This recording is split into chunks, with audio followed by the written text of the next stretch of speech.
వాక్యము యోం దెబిరీం 29వ తారీఖు 12వ నెల 2025వ సంవత్సరం. మన దేవుడు ఇస్తున్న చక్కటి మాట. కొరింథీయులకు రాసిన మొదటి పత్రిక 2వ అధ్యాయము 18వ వచనం. సిలువను గూర్చిన వార్త నశించుచున్న వారికి వెరితనము కానీ రక్షింపబడుచున్న మనకి దేవుని శక్తి. నీకేంటమ్మా నీ శక్తి? నీ బలం ఏంటి? శక్తి అంటే బలం అని అర్థం.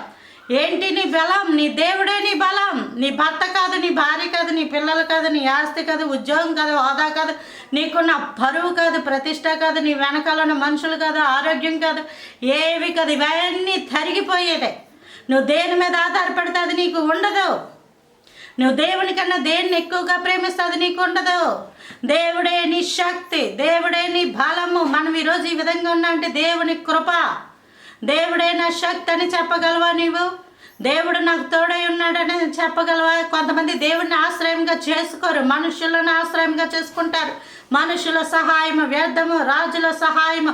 రాజులను నమ్ముకుంట కంటే, మనుషులను నమ్ముకుంట కంటే యెహోవాను ఆశ్రయించుట మేలు, దేవుని ఆశ్రయించుట మేలు. దేవుడే నీ పక్షమందు ఉంటాడు.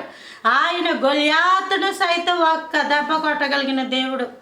ఆయన రాజులను మార్చగలిగిన దేవుడు, శాసనాలను మార్చగలిగిన దేవుడు. ఆయన దేన్నైనా మార్చేసి ప్రభుత్వము ఆయన చేతుల్లోనే ఉంది. దేవుడే నీకు శక్తి. రూతుకి బోయాజునిచ్చి పెళ్లి చేసిన గొప్ప దేవుడు. రాహాబ్ అనే చీకటి వేశ్యకి ఇశ్రాయేలీల వంశంలోనే ఆ పేరు రాయించగలిగిన సమర్థుడు. బ్రతుకులు మార్చుకుంటే దేవుడు ఏదన్నా చేస్తాడు. దేవుని శక్తి అప్పుడే వాళ్ళ జీవితంలోకి వెళ్తుంది. ఒక ఖాళీ వాటర్ బాటిల్ అయిపోవాలి. ఖాళీ వాటర్ బాటిల్ కాకుండా అందులో ఆల్రెడీ ఏమన్నా ఉందనుకోండి, ఇంకేం వేయగలం మనం?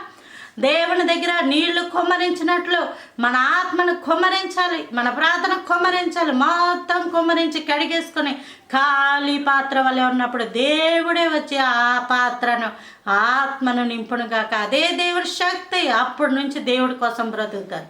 Praise the lord. ఆమేన్.